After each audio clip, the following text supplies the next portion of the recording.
Oi, gente, tudo bem? Eu sou Esther Carvalho e nós estamos hoje na última aula sobre os números racionais.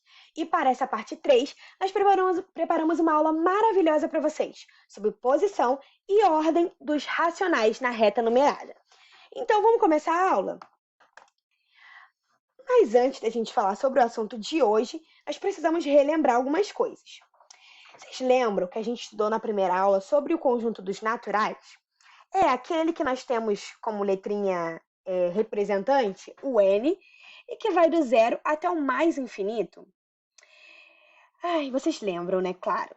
E vocês também se lembram que os números inteiros são representados pela letra Z, que vai do menos infinito até o mais infinito? Claro, vocês são muito inteligentes. Então vamos lá. É óbvio que o número dos naturais está contido, ou seja, ele está dentro do conjunto dos inteiros.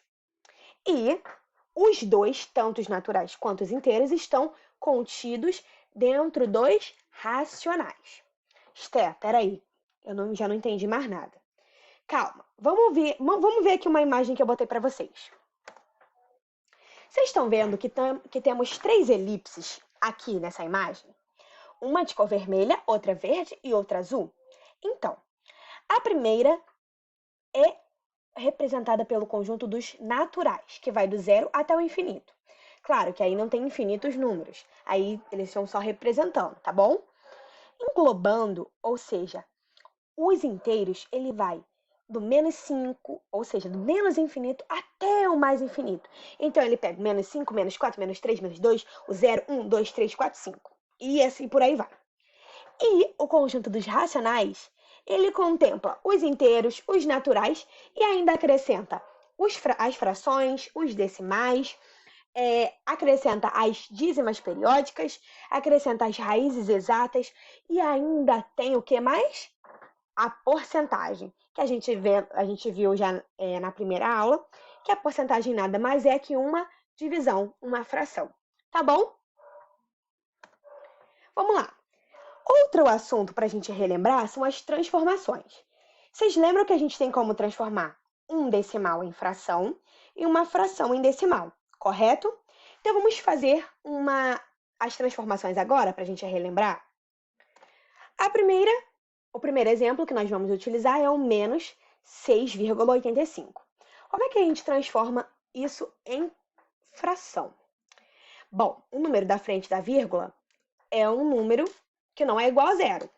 Então, ele também vai entrar. Então, esse número a gente vai colocar como 685.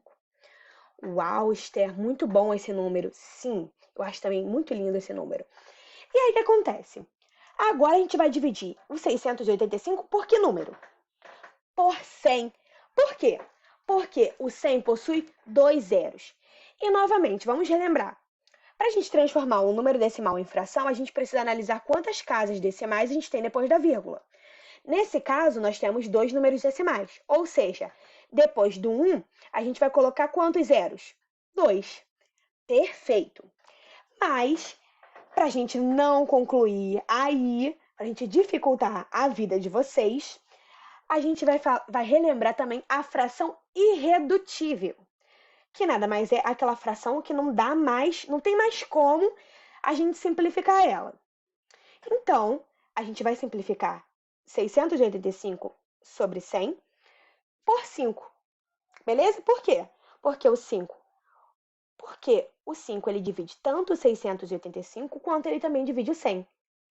Ou seja, o 685 é múltiplo de 5, assim como 100 também é múltiplo de 5. Muito bem. A gente mantém o sinal, tá? Negativo. Só para deixar claro. Quando a gente divide o de cima por 5 e o de baixo por 5, nós chegamos à fração 137 sobre 20. Muito bom, gente. Vamos para agora o segundo exemplo. No segundo exemplo, nós vamos transformar uma fração em decimal. Então, vamos lá. O 7 é menor do que o 8? É menor do que o 8. Quando o 7 é menor do que o 8, a gente tem que começar com o quê? Com 0, muito bem. Só isso? Não, a gente tem que acrescentar um 0 também depois do 7. Acrescentado, agora nós vamos dividir 70 por 8. 70 por 8. Vamos ver aqui quanto... Vamos multiplicar alguns números para a gente descobrir qual vai ser o resultado dessa conta. 8 vezes 7 dá 56. Ok, mas, pô, 56, 70, ainda tá longe. 8 vezes 8, 64. Caramba, 64. Vamos lá, vou dar uma pausa aí, e conta. 64 mais 8. Vocês viram que passou, né? Passou de 70.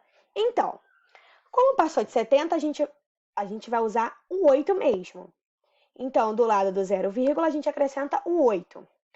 70 menos 64, 6. 6 não é menor do que o 8?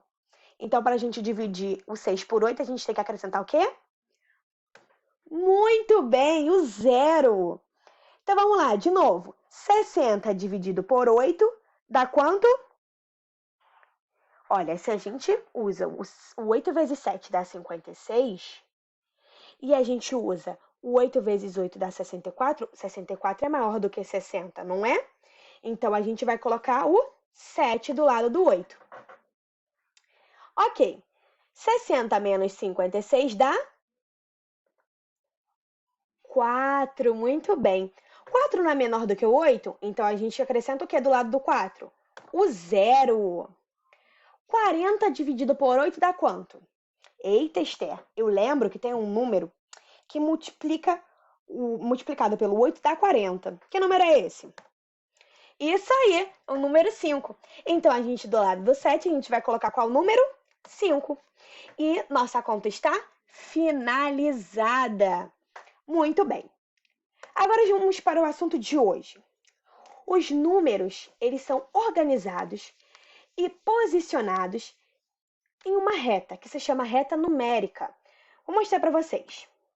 Essa é a reta numérica. Vamos analisar algumas coisas que estão nela? Bom, essa reta numérica, ela tem como origem o 0. Estão vendo que o 0 está bem aqui no meio? Beleza. Essa reta numérica, ela possui tanto os números positivos quanto negativos.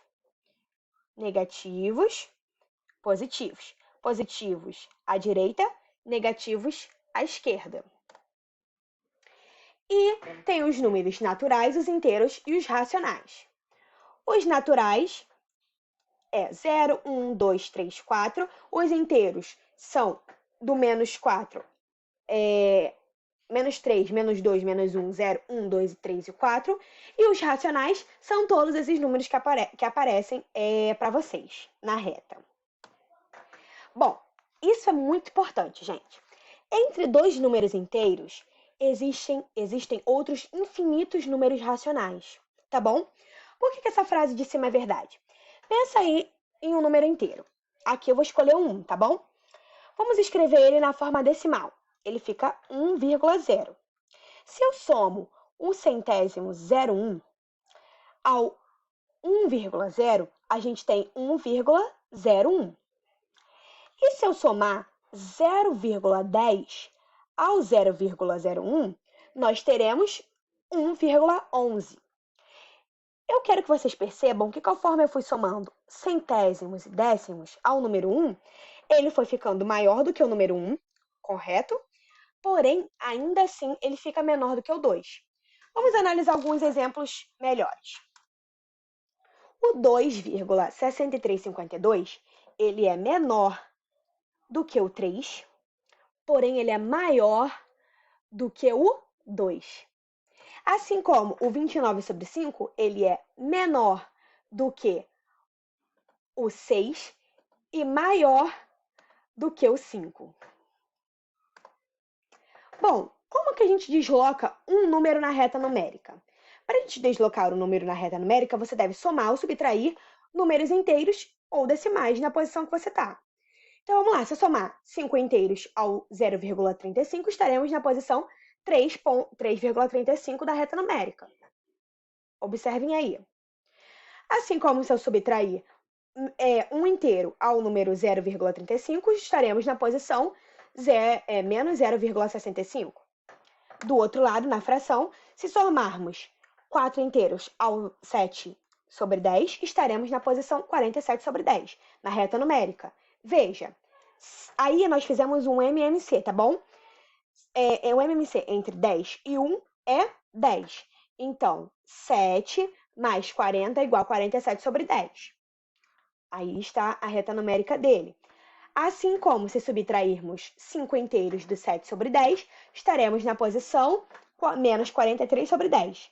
Percebam que todos esses números em vermelho, eles estão entre dois números.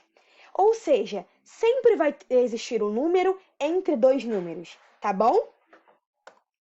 E é isso, gente. Muito obrigada por assistir nossa aula. Façam um quiz e o grupo 1 agradece. Um beijo. Tchau, tchau.